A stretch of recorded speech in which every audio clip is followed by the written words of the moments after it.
හැංගවීම. හැබැයි අපි ජාතික ජනබලවේගයේ විදියට හැකි සෑම අවස්ථාවකදීම උත්සාහ කළා ඒ යථාර්ථය පෙන්눔 කරන්න. ඒ නිසා එහෙම වුණොත් විතරයි අපිට දැන් සමාජයේ කතාවක් නිර්මාණය වෙනවා. මේ අපේ රට අර්බුදයෙන් ගොඩ ගන්න නම් සාමූහික ප්‍රයත්නයකට යන්නට ඕනේ. එකට එකතු වෙලා පොදු අරමුණක් වෙනුවෙන් මහජන ඇල්ම වෙනුවෙන් රටේ සංවර්ධනය වෙනුවෙන් එක තැනකට යන්නට ඕන කියලා. ඒ නිසාවින්ම තමයි අපි ජාතික ජනබලවේගයේ ආර්ථික කවුන්සිලය පිහිටවන්නේ. මේ ආර්ථික කවුන්සිලයට සම්බන්ධ වෙනවා ඒ ශාස්ත්‍ර සම්බන්ධයෙන් ප්‍රාමාණික දැනුම තියෙන බුද්ධිමතුන්. අද අවස්ථාවට සම්බන්ධ වෙනවා ඒ අනුව මම අනිල් ජයන්ත ප්‍රනාන්දු ශ්‍රී ජයවර්ධනපුර විශ්වවිද්‍යාලයේ කළමනාකරණ අධ්‍යයන හා වාණිජ්‍ය විද්‍යාංශයේ මහාචාර්යවරයෙක් විදිහට වැඩ කටයුතු කරනවා. ඒ වගේම මම වරලත් ගණක අධිකාරිය ආයතනයේ සහ CMA ආයතනයේ ආශ්‍රය යාවජීව සමාජිකයෙක් විදිහටත් වැඩ කටයුතු කරනවා. එක්කම අපේ අද මාධ්‍ය සාකච්ඡාවට සම්බන්ධ වෙනවා පාර්ලිමේන්තු මන්ත්‍රී සුනිල් හඳුනෙත්නි මහත්මයා. ඔහු අපේ ආර්ථික කවුන්සිලේ සමාජිකයෙකුට අමතරව ශ්‍රී ජයවර්ධනපුර විශ්වවිද්‍යාලයේ කළමනාකරණ ශාස්ත්‍රයේ සම්බන්ධ විද්‍යාර්ථියෙක්. ඒ වගේම ඔහු හිටපු කෝප් කමිටුවේ හිටපු සභාපතිවරයා. ඔහු කරපු කාර්යභාරයකුත් සහ අවබෝධයක්ත් මේ අපිට විශේෂ කාරණා එළියට ගන්නට පුළුවන්. ඊළඟට අපිට සම්බන්ධ වෙනවා මහාචාර්ය ජනක් කුමාරසිංහ. ඔහු ව්‍යාපාර ආර්ථික විද්‍යාන අධ්‍යයනයන්සේ ශ්‍රී ජයවර්ධනපුර විශ්වවිද්‍යාලයේ අංශ ප්‍රධාන විදියට වැඩ කටයුතු කරනවා ආර්ථික සභාවේ සමාජිකයෙකුට අමතරව. ඒත් එක්කම ශාන්ත ජයරත්න මහත්මයා සම්බන්ධ වෙනවා. ඔහු එංගලන්තයේ SL University of Reading කියන ආයතනයේ විශ්වවිද්‍යාලයේ University of Reading කියන ආයතනයේ ජ්‍යෙෂ්ඨ කතිකාචාර්යවරයෙක් විදිහට කටයුතු කරනවා. එතකොට මම මූලිකව සඳහන් කළේ අපේ අරමුණ අනුව මහජනතාවට ආර්ථිකය පිළිබඳ යම් ගවේෂණාත්මක විමර්ශනයන් ඉදිරිපත් කරමින් සමස්ත ආර්ථිකය පිළිබඳව ඒ අනුව කලින් කලට පැන නැගින ප්‍රශ්න පිළිබඳව තොරතුරු සහිතව විද්‍යාත්මකව මේ කරුණු ඉදිරිපත් කිරීමත් ඒ විශ්ලේෂණයේ මත පැන නගින තත්වයන් හමුවේ ඇත්තටම අපේ රටේ ආර්ථිකයේ සංවර්ධනය කරගෙන මොකද අපි දන්නවා අපිට තියෙන සීමා සහිත සම්පත් ප්‍රමාණයක් ඒවා නිසි පරිදි කළමනාකරණය කරලා පොදු අවශ්‍යතාවයන් වෙනුවෙන් පබ්ලික් ඉන්ට්‍රස්ට් එක වෙනුවෙන් මේ මෙහෙවීම සඳහා මහ ජනතාව නිරන්තරයෙන් දැනුවත් කිරීමේ ක්‍රියාවලියක් සිදු කරන්න තමයි අපි යෝජනා කරලා තියෙන්නේ අපේ ප්‍රධාන අරමුණ. ඒ අනුව අද අපි තෝරාගත්තු කාරණා කිහිපයක් පමණක් සාකච්ඡා කරනවා. ඇත්තටම කතා කළ යුතු කාරණා විශාල ප්‍රමාණයක් තියෙනවා. ඒන් තෝරාගත් කිහිපයක් ෂණිකව අවධානයට යොමු විය යුතු සහ සමාජයේ කතා කරන ඒ වගේම මේ මොහොත වෙන විටත් ආණ්ඩුව මේ පොදුවේ මේ ප්‍රශ්නේ විසඳනවා වෙනුවට තමුන්ගේ අරමුණ බවට පත් වෙලා තියෙන්නේත් බලය කොහොමද පවත්වාගෙන යන්නේ කියන කාරණය පමණමයි මේ ආර්ථික අර්බුදයෙන් පැන නැගිලා තියෙන භයංකාරකම මේ මගින් මහජනතාවගේ ජීවිතයට එල්ල වෙන්න තියෙන ගැටලුව පිළිබඳව සාකච්ඡා කරන්නේ නැහැ. ඒක මග හැරිලා යනවා. ඒ අවශේෂ කාරණයක් බවට පත් වෙලා තියෙනවා. අපි කවුරුත් දන්නවා. දැන් මේ මොහොත වෙනකොට ආර්ථික අර්බුදයට මේ ආණ්ඩුව වග කියන්න ඕන බව ඇත්ත. ඒ ආර්ථික අර්බුදයේ විසින් නිර්මාණය කරලා අපිට කාටවත් බැහැර වෙන්න බැරි මග හැරලා යන්න බැරි තත්වයක් නිර්මාණය වෙලා තියෙනවා. ඒක තමයි මේ අපිට හිමිලා තියෙන ණය බර. ඒ විශාල ණය ප්‍රමාණයක්. ඒක තිරසාර නැහැ, පවත්වාගෙන යන්න බෑ. ඒවට හේතු කාරණා වංචා දුෂ්ණ අපි වෙනම ගන්න වෙනවා. නමුත් මේ අපි ගන්නේ තාක්ෂණික කාරණයක් විදිහට මේ ණය බර දරන්න බෑ. එහෙමනම් ඒිනුත් තියෙන විදේශීය ණය පංගුව ගත්තාම අපිට ප්‍රමාණවත් විදේශීය සංචිත ප්‍රමාණයක් නැහැ. කියන්නේ adequate foreign reserves නැහැ. ඒ නිසා මේ අර්බුදය විසඳන්න ඕනේ. එන සමාජයේ සාකච්ඡාවක් පැන නැගලා තියෙනවා ණය ප්‍රතිව්‍යුහගතකරණය කිරීමේ අවශ්‍යතාවය. ඇත්තටම ඔව් ඒ කල යුතුයි.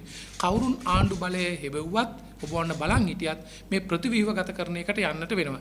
ඒ ප්‍රතිව්‍යුහගතකරණයේදී කියන්නේ අපේ රටේ සියලු ආර්ථික ප්‍රශ්න විසඳෙනවා කියලා. ඒ සියල්ල කරලා රට සංවර්ධනයට යනවා කියන එක. නමුත් මූලික අඩිතාරමක් දමා ගන්න, හුස්ම ගන්න නම් ඒ ප්‍රතිව්‍යුහගතකරණයකට යන්න වෙනවා. ඒ සාකච්ඡාව තියෙනවා. ඒ සාකච්ඡාවට IMF එක ජාත්‍යන්තර මූල්‍ය අරමුදල මැදිහත් වෙලා තියෙනවා. එහි සැබෑ තත්ත්වය මොකක්ද? එය මේ ආණ්ඩුව කළමනාකරණය කරයිද? එමගින් රටේ ජනතාවට සහ ආර්ථිකයට ඇති වෙන බලපෑම මොකක්ද කියලා අදහසක් ඉදිරිපත් කරන්න කැමති පළමු කොටම පළමුවෙන්ම කියන්න ඕනේ IMF වැනි ආයතනයක් අපි එහි සමාජික රටක් 1959. ඒ නිසා අපිට අනිවාර්යෙන් මේ සමාජිකයෙක් වශයෙන් ලැබෙන්නට ඕන වරප්‍රසාද, එයින් ලබා ගන්නට ඕන උපදෙස්, ඒ කටයුතු කිරීම කරන්නට ඕනේ. ඒක සිදු කළ යුතු කාරණයක්.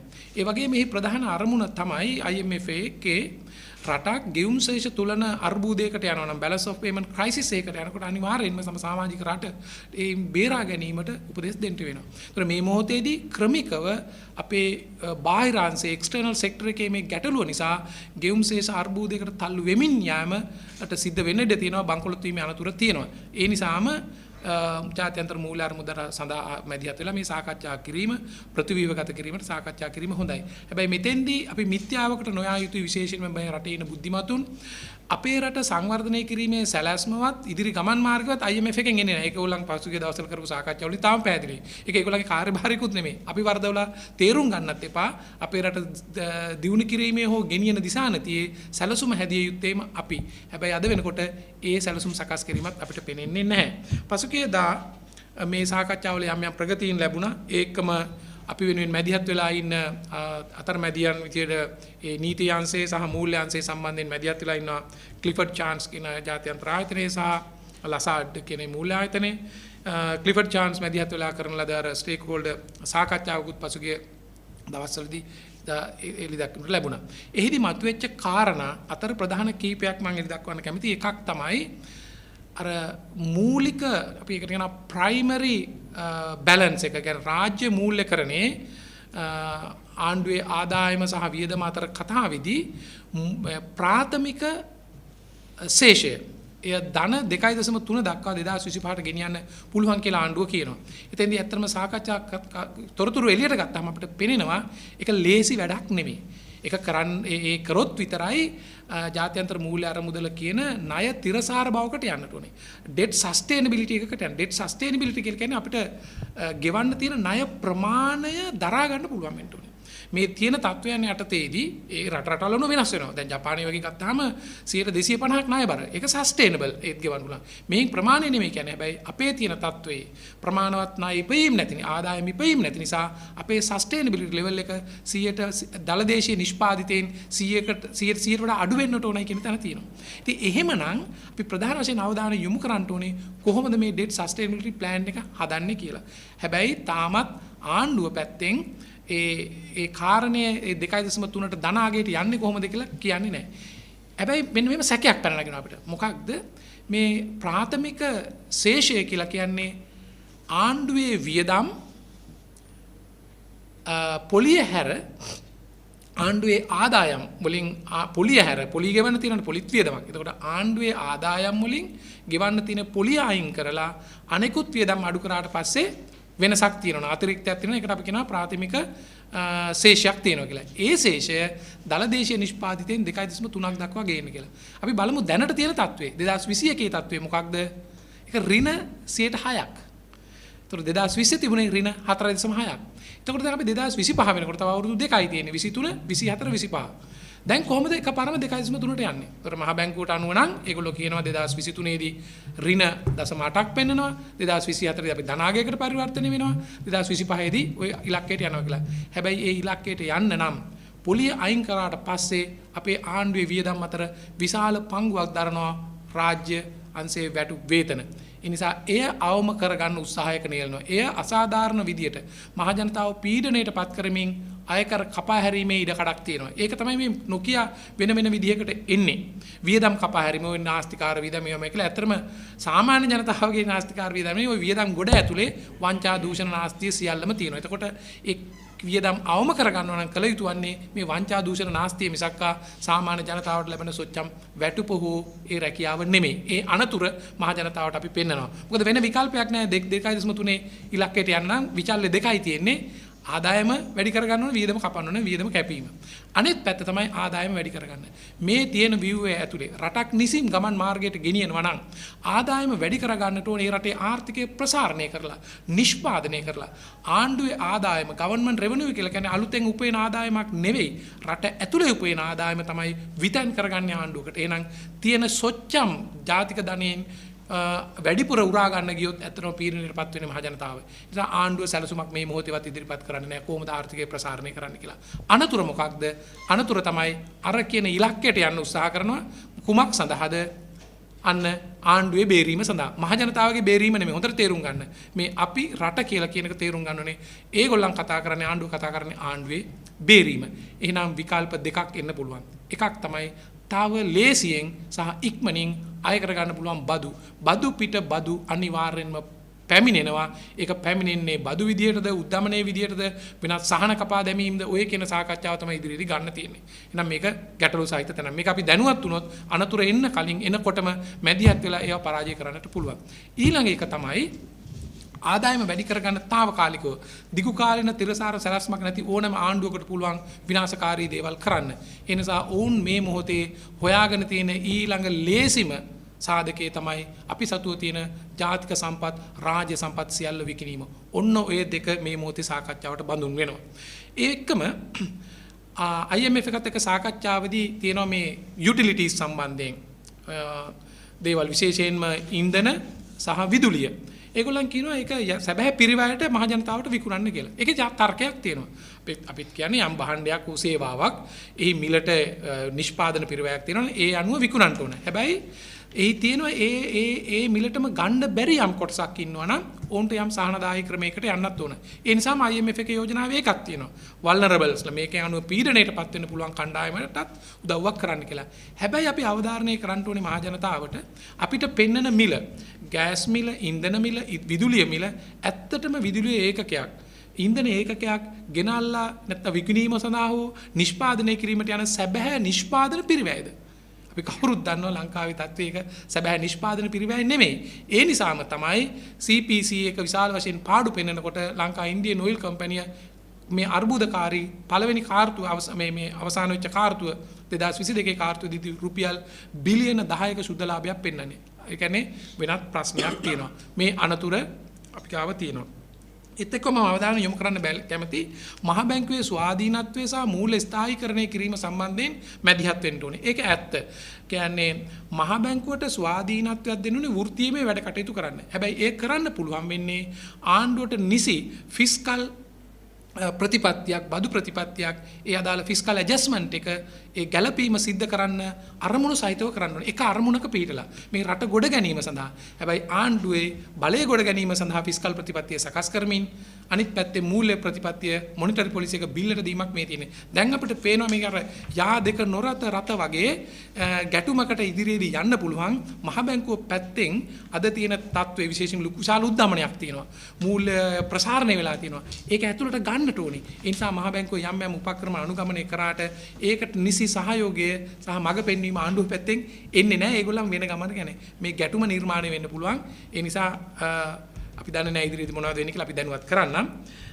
ඊළඟට අවසාන වශයෙන් මම තව කාරණා කීපයක් තියෙනවා. අවධාරණය යොමු කරන්න විශේෂම කාරණයක් තියෙනවා. ඒක තමයි මේ වෙනකොටත් අපි IMF එකෙන් ලබාගත්තු මේ වගේ පහසුකම් 16 වතාවක් ලබාගෙන තියෙනවා. එතකොට මේ හැම එකකදීම කරේ මේ extended fund facility විස්තීර්ණ අරමුදල් පහසුකම තමයි අපිට ලබා දුන්නේ.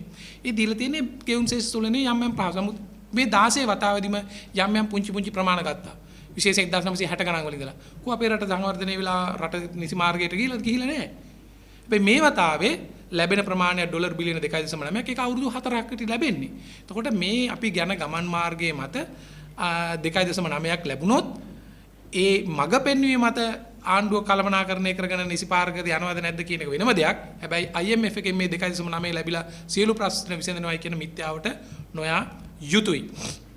ඒ වගේම තව අපිට නොදන්න හැංගිච්ච කාරණයකුත් මම මතු කරන්න කැමතියි. මේ extended fund facility දෙනකොට ඒගොල්ලන් අය කිරීම කරනවා. මේවා නිකන් ලැබෙන ඒවා නෙමෙයි. හැබැයි මතු පිටින් ගත්තාම වෙළඳපොලේ විවෘත වෙළඳපොලේ තියෙන ණයවලට සාපේක්ෂව අඩු පොලියක් තමයි. හැබැයි ඒක ASCII තියෙන අපිට පෙනෙන්නේ නැති ගාස්තු. එකක් තමයි අපිට නිදහස් කරන 2.9 මිලියන 500ක් නම් දෙන්නේ පුංචි පොලි අනුපාතයක්. ඒකට තමයි අය කරගත්තු මුදලට ගහන පොලිය. දෙක තමයි කමිට්මන්ට් ෆී එකක් ගන්නවා. ඒ කමිට්මන්ට් ෆී එක කියන්නේ අපි හිතන්නකෝ IMF එක කියන විදිහට වැඩ කටයුතු කරලා මිලියන 200ක් ලබන මාසේ මහ බැංකුව අපේක්ෂා කරනවා දෙසැම්බර් වෙනකොට ලැබෙයි කියලා 300 ගාණක්. ඒක ලැබුණට කමිට්මන්ට් ෆී එක ආය කරන්නේ අර එකඟ වෙච්ච 2.9ට බිලියන. චූටි ප්‍රතිශතයක්. හැබැයි එතනින් පෙනෙනවා අපි අකාර්යක්ෂම නම් අපි නිසි ආකාරයට මේ වැඩේ කළමනාකරණය නොකරොත් අර 2.9 පුරොන්දු වෙච්ච එකට අය කරන්න සිද්ධ වෙනවා. ඒ වගේම තව සර්විස් ෆී එකක් තියෙනවා. මේකේ හැංගිච්ච ස්ට්‍රින්ග්ස් තියෙනවා. ඒකත් අපි සැලකිලිට භාජනය කරන්න ඕනේ. අපි පුංචි රිකන්සිලේෂන් එකක් කරා මේ සංසන්දනයක් කරලා බැලුවා 1900 විශේෂයෙන් 84 ඉඳලා IMF එකේ වෙබ්සයිට් එකේම තියෙනවා.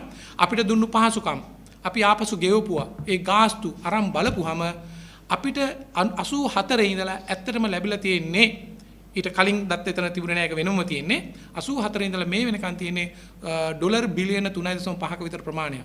අපි ගෙවපු ප්‍රමාණයයි දැනට ගෙවන්න තියෙන ප්‍රමාණයයි පොලියයි අරන් බලපුවම ඇත්තටම අපි ඩොලර් බිලියනකට ආසන්න ප්‍රමාණයක් මේ පොලිය සහ ගාස්තු විදිහට ගෙවලක් තියෙනවා. තුනක් ගන්නකොට එකත් සැලකිලිට භාජනය කරන්න ඕනේ.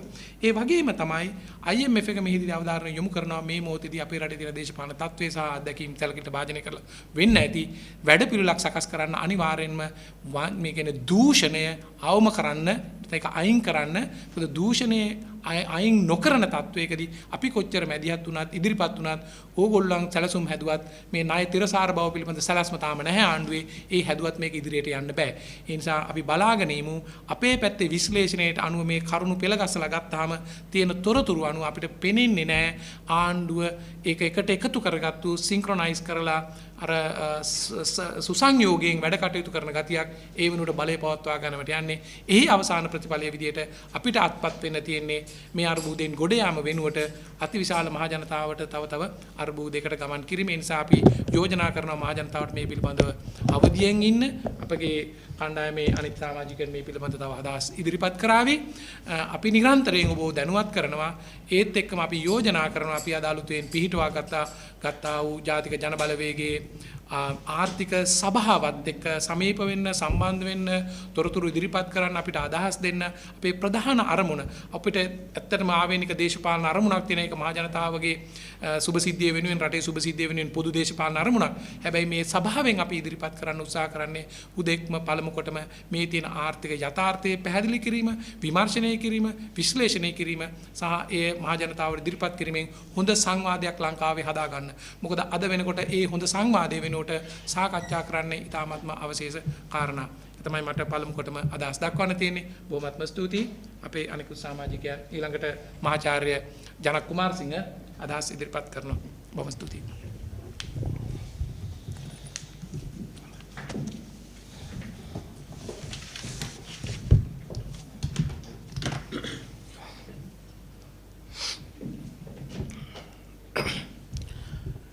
සුබ උදෑසනක්. මම මහාචාර්ය ජනක් කුමාරසිංහ ශ්‍රී ජයවර්ධනපුර විශ්වවිද්‍යාලයේ ව්‍යාපාර ආර්ථික විද්‍යා අධ්‍යයන අංශයේ අංශාධිපති හැටියට දැනට කටයුතු කරනවා.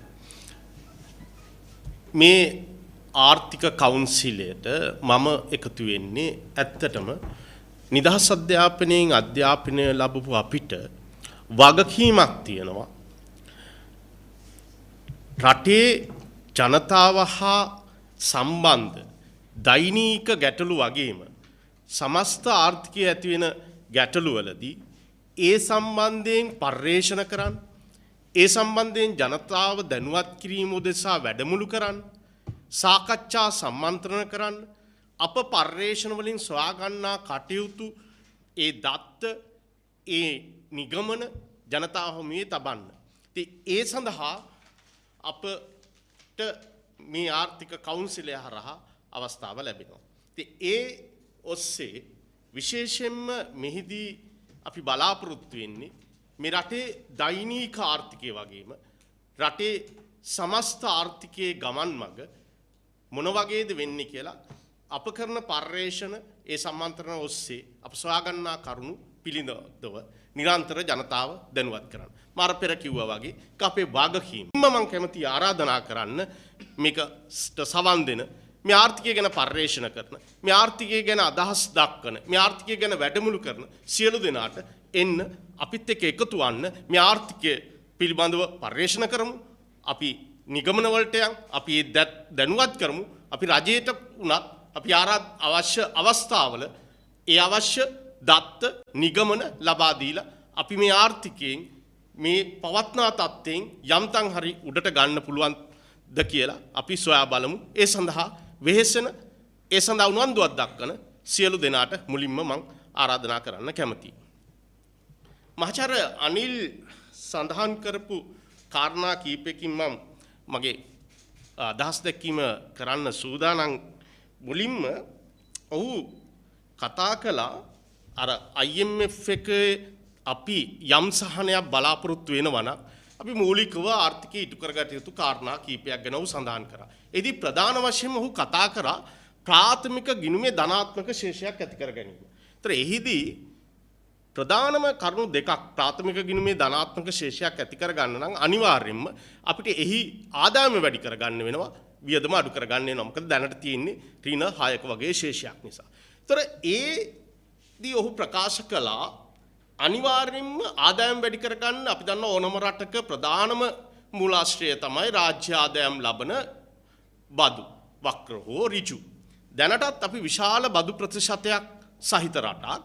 සාමාන්‍ය වශයෙන් දැනට සාමාන්‍ය පුද්ගලයෙක් තමුන්ගේ ආදායමින් 40% වගේ බදු ගෙවන රටක්.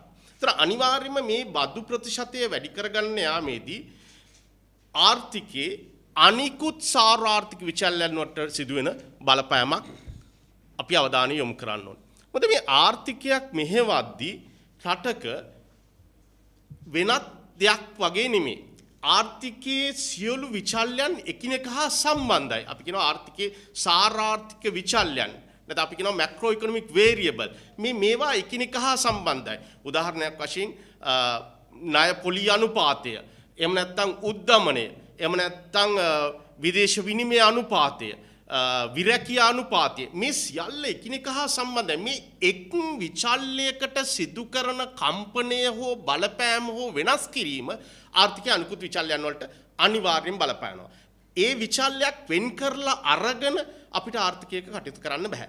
දැන් මේ බදු වැඩි කිරීම උත්සාහ කරොත් අනිවාර්යෙන්ම එය රටේ සමස්ත ජනතාවගේ ජන ජීවිතයට ඍජුව බලපානවා.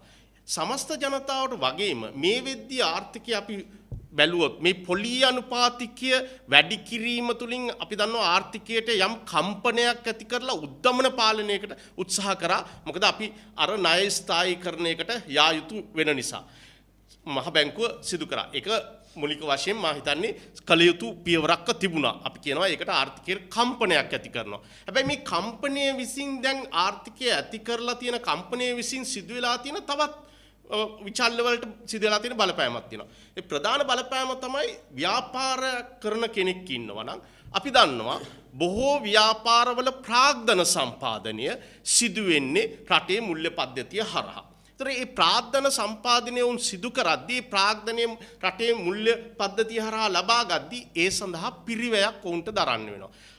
අපි දන්නවා සාමාන්‍යයෙන් සංවර්ධනය වෙමින් පවතින අපේ වගේ රටක ව්‍යාපාරයක ලැබෙන රිටර්න් ඔන් ඉන්වෙස්ට්මන්ට් එක නැත්නම් ප්‍රතිලාභ සාමාන්‍යයෙන් බොහොම ස්ථාවර ව්‍යාපාරයක් පැවතුනත් ඒ ප්‍රතිලාභය නැත්නම් අර තමුන්ගේ ආදායම් වියදම් වෙන් කරගත්තට පස්සේ ගලපා ගත්තට පස්සේ අපි කතා කරන්නේ ලාභය කියලා ප්‍රොෆිට් එක. ඒ ප්‍රොෆිට් එක සාමාන්‍යයෙන් යොදන පිරිවැයෙන් 10%ත් 15ත් අතර ප්‍රමාණයක් තමයි තියෙන්නේ. හැබැයි අද වෙද්දී ඔබ දන්නවා පොලි අනුපාතිකය මෙන්න මේ අපේ ආර්ථිකය තුළ මුල්‍ය සම්පාද මාර්ග වලින් අපි ලබා ගන්න ප්‍රාග්ධන සම්පාදනය සඳහා යොමු වුණාම ඒ පොලි අනුපාතිකය 25% 28% දක්වා ඉහළ ගිහින් තියෙනවා. ඒතර පැහැදිලිව පේනවා රටේ ස්ථාවර ව්‍යාපාරයක් සිදු කරගෙන යන කෙනෙක්ට උනත් මුල්‍ය පද්ධතියෙන් ප්‍රාග්ධනය ලබාගෙන ඔහුගේ ලැබෙන රිටර්න් ඔන් ඉන්වෙස්ට්මන්ට් නැත්නම් ආදායම ප්‍රමාණවත් වෙන්නේ ඔහුගේ ප්‍රාග්ධන සම්පාදනය සඳහා ඔහු කරපු වියදම පියවා ගන්නත්.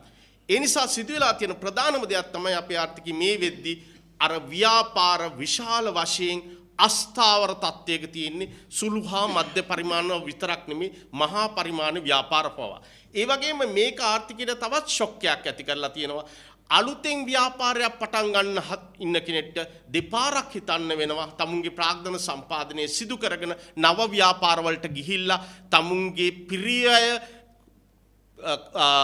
ආවරණය කරගෙන ප්‍රතිලාභයක් ලබා ගන්න පුළුවන්ද කියලා. ඒ නිසා සිදුවෙන දේ තමයි ආර්ථිකය හැකිලෙන්න පටන් අරන් තියෙනවා. ඒ නිසා ලෝක බැංකුව මේ වෙද්දී ලංකා ආර්ථිකය ගැන සිදු කරන ප්‍රකාශ වලින් පේනවා ඉදිරි වසර තුල ලංකා ආර්ථිකය බිලියන ඩොලර් බිලියන 10කින් 11කින් විතර හැකිලෙන්න පුළුවන්. ඒ කියන්නේ අපේ ආර්ථිකය මේ දැන් පවත්න අගාධයට තල්ලු වෙමින් යන එක ප්‍රතිඵලයක් ලෙස ඉදිරියේදී අපේ ආර්ථිකය 2023 වර්ෂයේදී වගේ 2011 දී පැවති තත්ත්වයට අපේ ආර්ථිකය ගමන් කරන්න පුළුවන්. ඒ නිසා එතකොට මම මේ කතාව සම්බන්ධ කරන්නේ එතකොට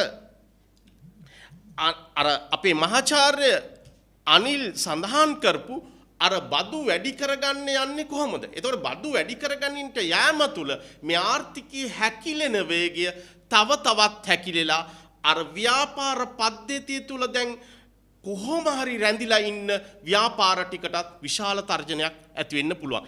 ඒ තර්ජනය මම කියවනේ අර මැක්‍රෝ ඉකොනොමික් වේරියබල් වල එකිනෙකට සම්බන්ධයක් තියෙනවා කියලා. ඒතර මේ තර්ජනය තුළ අර දැනට ව්‍යාපාර කරගෙන ඉන්න පිරිස ඔවුන් ලබාගත් ණය සහ පොලී ගෙවීම් පිළිබඳව ඔවුන්ට ප්‍රශ්නයක් ඇති වෙන්න පුළුවන්. අපි දන්නවා එක අතකින් IMF එක ණය ප්‍රතිසංස්කරණයකට යන්න කියනවා. ඒතර ඒ ණය ප්‍රතිසංස්කරණයට යෑම සහ ඒ වගේම දැනට පොලී සහ ණය වාරික ගෙවිය යුතු ආයතනවල ඒ ගෙවීම් සහ වාරික ගෙවා ගැනීමට නොහැකි තැනකට ආර්ථිකය ඇද වැටෙන්න පුළුවන්. එහෙම වුණාම සිදුවෙන ප්‍රධානම දේ තමයි ආර්ථිකයක ප්‍රධාන මර්මස්ථානයක් නැත්නම් ආර්ථිකයක් ගොඩ ගැනීම ආර්ථිකයක් ඉදිරියට තල්ලු කිරීමේ ප්‍රධාන මර්මස්ථානයක් වෙන රටේ මුල්‍ය පද්ධතිය මුල්‍ය සම්පාදනය කරන බැංකු සහ අනිකුත් ඒ මුල්‍ය පද්ධතියට සම්බන්ධ ආයතන විශාල අවදානමකට යන්න පුළුවන්. ඒ නිසා ඊටමත් ප්‍රවේශමේ මේ අවස්ථාවේ ඒ අවදානම කළමනාකරණය කරගන්න මා හිතන්නේ වර්තමාන රජයේ අවධානය යොමු කරගත යුතුයි. එහෙම නැත්නම් අපේ මුල්‍ය පද්ධතිය දැඩි අවදානමකට ලක් වෙන්න පුළුවන්. එහෙම සිදු වුණොත් ඒක ආර්ථිකයට ඔරොත්තු නොදෙන නැවත නිවැරදි කරගත නොහැකි තත්ත්වයක් බවට පත් වේවි. දෙවනි කාරණය තමයි මේ තුල අපේ ආර්ථිකය දැන් මේ අගාධයට යමින් පවතින තුල තියෙන තවත් ප්‍රධාන ප්‍රශ්නයක් තමයි රටේ බලශක්තියට ඇතිලා තියෙන ප්‍රශ්නේ. දැන් අපි ආර්ථිකයක කතා කරන එක පැත්තක් තමයි අර මුල්‍ය සම්පාදන මාර්ග.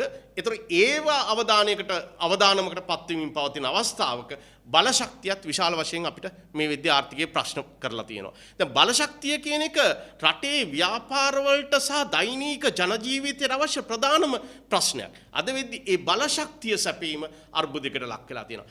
ඒ නිසා මෙන්න මේ කාරණා දෙක තුල අපිට තවත් විශාල කාරණා ගණනාවක් ආර්ථිකය තුල කතා කරන්න පුළුවන්. මෙන්න මේ කාරණා දෙක තුල අපේ ආර්ථිකය විශාල අගාධයකට තව තවත් තල්ලු වෙමින් යනවා කියන එක අපි අවධාරණය කරන්න ඕනේ. ඒ සඳහා නිසි පියවර අපි තා ඉක්මනින්ම ගත යුතු වෙනවා. ප්‍රධාන වශයෙන්ම බලශක්ති සම්පාදනයේ ස්ථාවර බවක් අපි ආර්ථිකය තුල ඇති කරගන්න ඕනේ. අර IMF කොන්දේසි ටික අපි සපුරන්න ඕන නම්. ඒ වගේම මතක තියාගන්න දැන් මේ සාකච්ඡාව තුළ කෙනෙක්ට හැඳෙන්න පුළුවන් අපි ඇයි මෙච්චර ණය ගන්නේ ණය කියන එක තාමත් මහා භයංකර විදිහක් කියලා. නෑ මේ ණයවල කිසිම ප්‍රශ්නයක් නෑ. ණයවල තියෙන ප්‍රශ්නය තියෙන්නේ ණය ආයෝජනය කරලා ලබාගත්තු ප්‍රතිලාභ මොඩවල ප්‍රශ්නයක්. ණය අපි නිසි ලෙස කළමනාකරණය කරගෙන ආයෝජනය කරා නම් අද වෙද්දී ඔය ගත්තු ණයවල ප්‍රතිලාභ ලැබුණා නම් අපිට ණය ගෙවීම පිළිබඳ ප්‍රශ්නයක් ඇති වෙන්නේ නැහැ. අද ප්‍රශ්නය වෙලා තියෙන්නේ මෙන්න මේ ණයවල ප්‍රතිලාභ අපිට නිසි ලෙස ආර්ථිකයට ගැලපෙන්නේ නැති නිසා. නිසා ප්‍රධාන වශයෙන් මෙන්න මේ බලශක්තිය සහ මෙන්න මේ මුල්‍ය පද්ධතිය ආරක්ෂාව සම්බන්ධයෙන් අපි ඊටමත් ප්‍රවේශම්කාරී වැඩපිළිවෙලකට යතු වෙනවා. එහෙම නැත්නම් අපේ ආර්ථිකය අපි කියනවා ස්ටැග්ෆ්ලේෂන් නැත්නම් එකතැන පල්ලෙන ආර්ථිකයක් බවට පත් වුණොත් ඒක විශාල ප්‍රශ්නයක්. ඒ ගොඩ ගැනීම ලෙහෙසි වෙන්නේ නැහැ. මොකද අපි ආර්ථිකයේ මෙහෙම එකතැන පල් වෙමින් දඟලමින් හිටියට අපි වටා තියෙන ආර්ථික දිහා ඔබ අවධානය කරොත් වියට්නාමය, බංග්ලාදේශය, එහෙම නැත්නම් ඉන්දියාව මේ වටා තියෙන ආර්ථික අද වේගයෙන් අපි පසු කරමින් යනවා. මේක හරියට මැරතන් එකක් වගේ ආර්ථිකය. රට ඇතුලේ තියෙන විචල්්‍ය කළමනාකරණය කරගමින් අපේ ආර්ථිකය ඉස්සරහට ගත්තේ නැත්නම් අපි අවට තියෙන අපි බැඳිලා තියෙන මේ ලෝක ආර්ථිකය තුල බැඳිලා තියෙන අනිකුත් ආර්ථික අපි ප්‍රාස් කරමින් ඉස්සරහට යනවා. ඒ නිසා තාමත් වැදගත් අපේ ආර්ථිකය මේ අගාධයට යන එක අඩ කොටයක් තියලා ඉතාමත් ඉක්මනින් නවත්තා ගැනීම. ඒ සඳහා ප්‍රධාන වශයෙන් මෙන්න මේ මුල්‍ය පද්ධතිය සහ බලශක්තිය ගැන අවධානය යොමු කර යුතුයි. මොකද අපි සාමාන්‍යයෙන් කියනවා ආර්ථිකයක engine of growth. එහෙම නැත්නම් ආර්ථිකයක ප්‍රධාන එන්ජිම වෙන්නේ සුළු හා මධ්‍ය පරිමාණ අපේ කර්මාන්ත ටික. මෙන්න මේ කර්මාන්ත වලට තමයි දේශීය නිෂ්පාදන ජාත්‍යන්තර වශයෙන් ගෙනියන්න පුළුවන්. ඒ තුල තමයි විශාල සේවක පිරිසක් රැඳී සිටින්නේ. ඒතර මේ පද්ධති දෙක අස්ථාවර වුණොත් මේ පද්ධති දෙක තව දුරටත් බිඳ වැටෙන්න පටන් ගත්තොත් අපේ ආර්ථිකය මීටත් වඩා අඳුරු තැනකට තල්ලු වෙමින් යන්න පුළුවන්. ඒ නිසා තාමත් ඉක්මනින් මේ ප්‍රශ්න දෙක සම්බන්ධයෙන් අවධානය යොමු කළ යුතුයි. ඒවෙන් එන අර අපි කියනවා සිම්ටම්ස් එහෙම නැත්නම් සලකුණු එතරම් හොඳ නැහැ. අපි දන්නවා විරැකියාව වේගයෙන් වැඩි වෙමින් යනවා. ඒ නිසා මේ අවස්ථාවේ සිදු කළ යුතු ප්‍රධානම දේ තමයි අපි ප්‍රමුඛ ස්ථානයේ දී යුතු දේවල්. සාමාන්‍යයෙන් මෙවැනි ආර්ථික අර්බුදයකදී ලෝකයේදී අනිකුත් රටවල් සිදු කරන ප්‍රධානම දේ තමයි මේ අවස්ථාවේ අපි ප්‍රමුඛ ස්ථානය දෙන්නේ මොනකටද කියන එක බලාගන්න එක. ඒ ප්‍රමුඛ ස්ථානයේ අනුපිළිවෙලවල් හදාගන්න අවශ්‍යයි කියන එක. ඒතර අර මහාචාර්ය අනිල් සඳහන් කළා වගේ මේදී ප්‍රධානම දේ තමයි රටේ දේශපාලන ස්ථාවරත්වය හදාගන්න. මොකද දේශපාලන ස්ථාවරත්වය සහ ආර්ථික ස්ථාවරත්වය කියන්නේ ගහට පොත්ත වගේ. දේශපාලන ස්ථාවරත්වයක් නැති තැනක ආර්ථික ස්ථායීතාවයක් ඇති වෙන්නේ නැහැ. ඒ නිසා මේ දෙක ඉතාමත් ඉක්මනින් දේශපාලන ස්ථාවරත්වයේ රටේ ආර්ථිකය තුල හදාගත යුතුයි. ආර්ථිකය ගොඩ ගන්න. ඊළඟට බලශක්තියේ අපි දන්නවා ආර්ථිකයේ ඉස්සරහට යද්දී බලශක්තිය සහ ආර්ථිකය අතර ධනාත්මක සම්බන්ධතාවයක් තියෙනවා. ඒ වගේම ආර්ථිකය ඉස්සරහට යනවා නම් ප්‍රාග්ධන සම්පාදනයේ පිරියය සහ ආර්ථික සංවර්ධනය අතර සම්බන්ධයක් තියෙනවා. ඒතර මෙන්න මේ කියන විචල්යන් අතර තියෙන අන්තර් සම්බන්ධතාවය අවධානය යොමු කරමින් ප්‍රමුඛතාවය හදාගනිමින් ආර්ථිකය නිසි තැනට යොමු කර ගැනීමේ වගකීම අපිට තියෙනවා. රටක් හැටියට අපි මේ වගකීම් බාර ගන්න සූදානම්. ඒ සඳහා අවශ්‍ය දැනුවත් කිරීම නිරන්තරයෙන් අපි සිදු කරන්න සූදානම්. අපි ඉදිරියේදීත් මෙවැනි දැනුවත් කිරීම මහ ජනතාව හමුවේ සිදු කරන්න සූදානම්.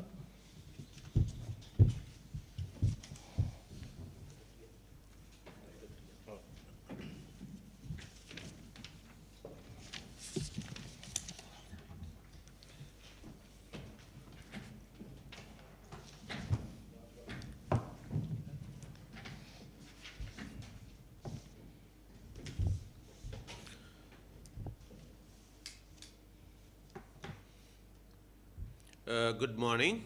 I am Shanta Jayaratna, a senior lecturer working at the University of Reading, UK. And it's a pleasure to meet the press here today.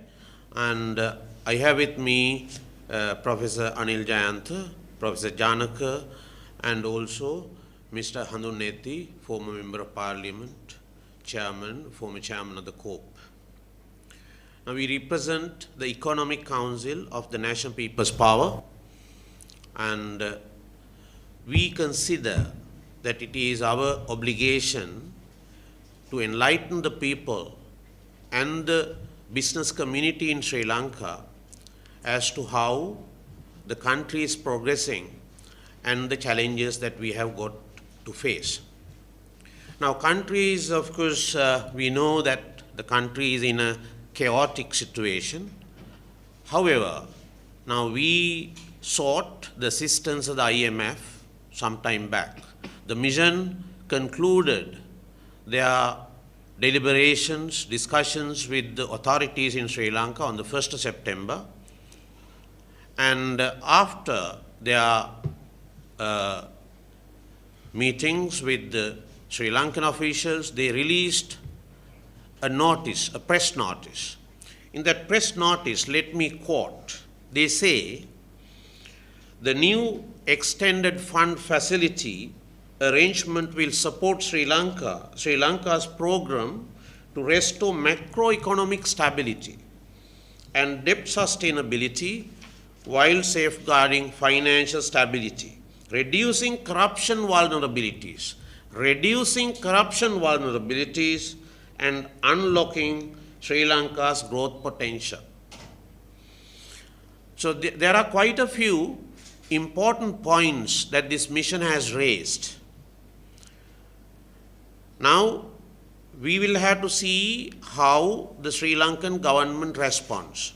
The Economic Council of the NPP, at the outset, I must tell you that we are not against the government going to the IMF, because there was no any alternative available for the government other than going to the IMF.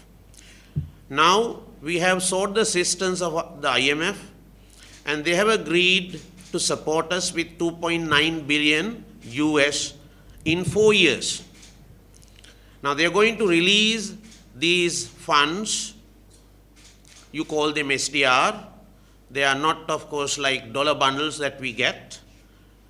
Special drawing rights, which will help us to stabilize the reserves and also the balance of payment deficit. And now this 2.9 billion USD will be released in 8 installments within 4 years. Now that is something that many people do not understand. So they will, of course, see the progress of the government during this period. They will release after the conclusion of the agreements with the lenders. Lazard and Clifford Chance, our representatives, legal and financial representatives, will have to, produce 2 documents. In those 2 documents, we will have to see that the lenders have agreed to a haircut, and also at the same time, we will have to tell the IMF how we are going to settle or stabilize this, the loan repayment. Now, the government, the financial authorities, the Ministry of Finance, released a document with this regard recently. And let me just, of course, share a few figures in this official document that the Ministry of Finance, of course, released to the media. Now, it says the government of Sri Lanka owes 100.9 billion US loans, both domestic and foreign, up to April 2021, or rather end of 2021, out of which they are going to restructure around 22 billion USD up to 2025. Now, the dialogue, the discussion with the lenders is in progress, and now they are discussing as to how this 22 billion loan is going to be restructured. Now, the issue is, now we are asking for a haircut. Now, when it comes to a haircut, there can be different approaches. Maybe sometimes they will, of course, propose a cut from the capital, or cut from the interest, or both. We don't know how the lenders would agree. The release, the document, the term paper that was issued by the IMF says that you have to restructure your debts and ensure debt sustainability. But it doesn't say anything about the restructuring of domestic loans, domestic debts. This is where the hitch is.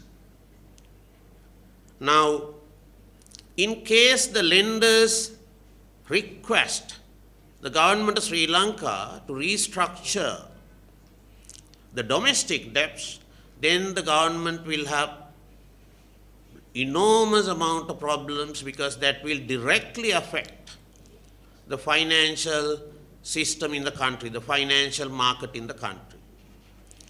So the government basically says, the secretary to the ministry and the governor of the central bank recently said that they are not going for a domestic debt restructure.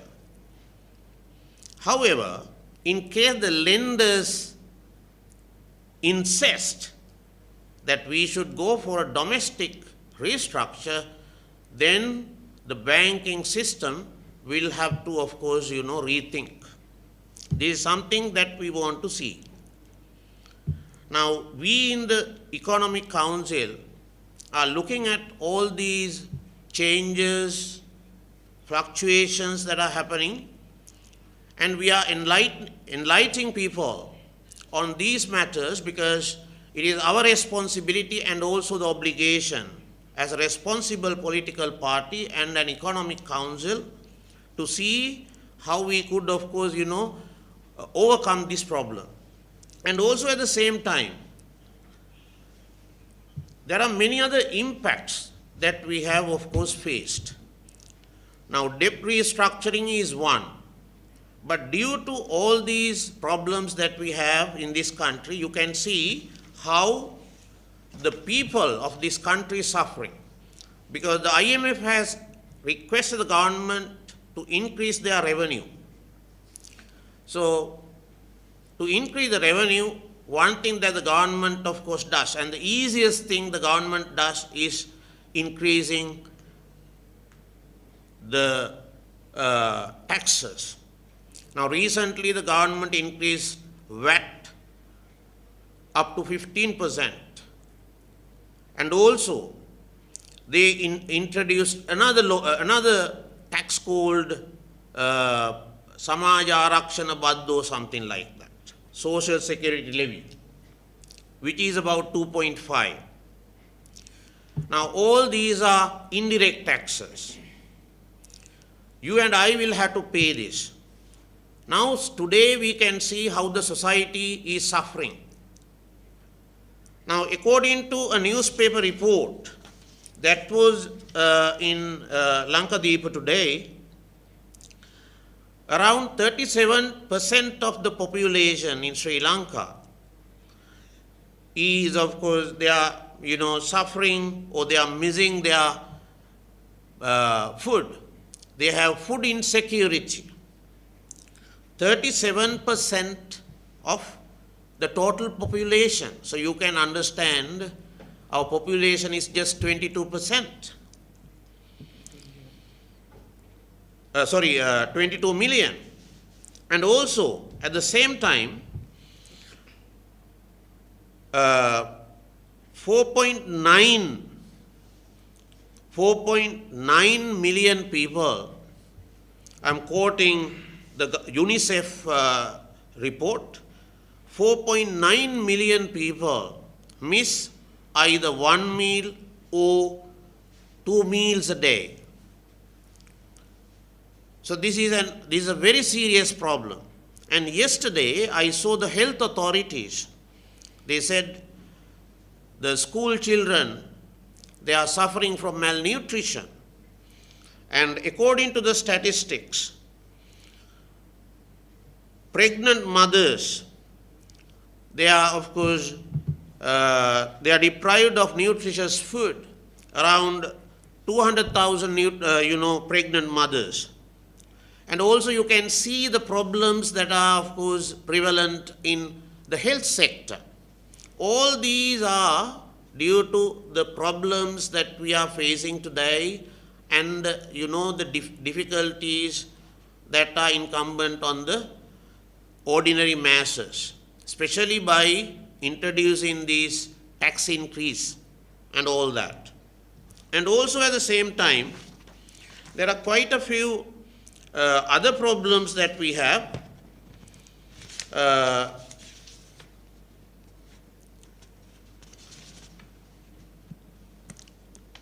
With regard to, this debt restructuring, once again, just give me, I'll give you a few points. As Professor Anil Jayanta said, now, the IMF term paper says that we have to ensure that the primary account balance should be kept at plus 2.3 by 2025 against the GDP.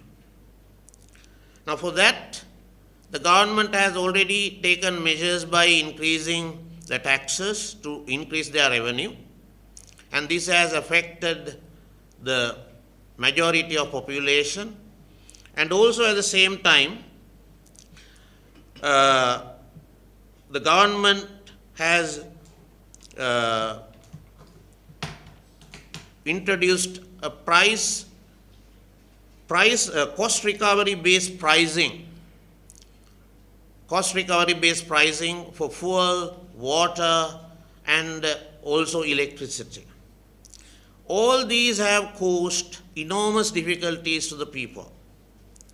And we in our Economic Council are now doing our researches as to how the people in the periphery, we are doing researches to find out how the people in the periphery are being affected and how these, of course, impact their lifestyles and all that. And we are planning to release our research findings through these kinds of media conferences and meetings that we are going to have with the people who of course should hear these things regularly. So thank you, and I invite you to ask questions from our panel. Thank you.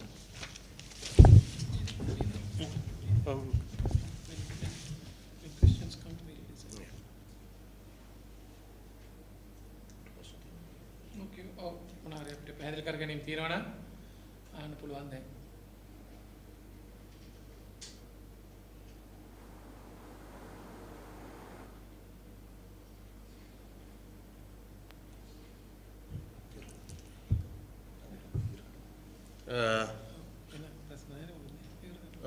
මම හිතන්නේ ප්‍රශ්න ඇති බවයි පේන්නේ. බොහොම ස්තුතියි මාධ්‍ය සහෝදරවරුන්ට මේ අවස්ථාවට සහභාගී වීම සම්බන්ධව. ස්තුතියි.